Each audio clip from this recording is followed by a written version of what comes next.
Back in live with you tonight on In Focus. A number of breakdowns in limited emergency generation reserves have prompted Eskom to put South Africa on stage 6 until Friday. Several incidents at the new flagship power plants Medupi and Kusile, along with the construction defects, have heightened fears that the country could face a dark festive season. Joining us now for his insight into the matter is energy expert Ted Blom. Ted, good evening. Thank you very much for your time. I just read a whole lot of English, which someone who is sitting in the dark right now is probably not even watching me, but even if they've got some kind of way of watching me, they want to understand, what did I just say? We have 4,900 megawatts on planned maintenance. We have 19,000 of our capacity that is currently on breakdowns. Just firstly, the scope of the damage, for somebody who's trying to understand, for a Gogo in Katlehong, who's trying to understand what is actually happening at Eskom. Why is close to 25,000 megawatts of capacity unavailable? Well, it's mind-boggling, but it goes hand in hand with the strategy of the new executive and the World Economic Forum and the globalists to shut down our coal stations. So for the last 3 years, we have not been doing proper maintenance at our coal stations. We have not done the refurbishment that we promised South Africa we will do and refurbish our coal power stations.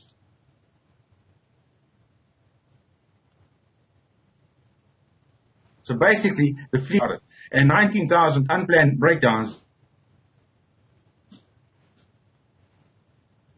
is the highest I've seen in my 34 years of association with Eskom. So it's the highest, Ted, you're saying 19,000. We've never been at this level of breakdowns, unplanned breakdowns at Eskom. What is the biggest cause there? You've already said, I'm not maintaining the fleet, but is there a deliberate not maintaining of the fleet and the deliberate shutting down of so many power stations? Absolutely. I maintain that, and it was confirmed by Mr. Rolani Matabele when he did his exit interview last week from Eskom. He is the former general manager of Generation, and he decided to jump ship because he couldn't handle the nonsense and the pressure. And he's been at Eskom for more than 18 years, if I remember correctly. He decided, and like Mr. Philip Tukash before him, who's also been an Eskom veteran, they both decided to jump ship within the space of a year. So there's obviously something patently wrong. It's a new agenda, the third force agenda, to break down the coal fleet. And the 9 points that Mr. Matabele mentioned is that incompetency at management, lack of skill shortage, no feedback on maintenance not being monitored, etc., etc. Just the list just carries on and on and on. No entity is capable of surviving under such gross mismanagement. It's absolutely gross mismanagement. And just to top it up, I'll eat my hat if we don't have level 7 load shedding tomorrow, because tomorrow Kuba goes off for, the one goes off for 6 months because it needs to be refurbished before the license expires. And what does that mean for the rest of the festive season? Well, the festive season will see some relief when the factories close on the 16th of December for the Christmas break for 3 weeks, but come January, there's no budget for the diesel, so there's no buffer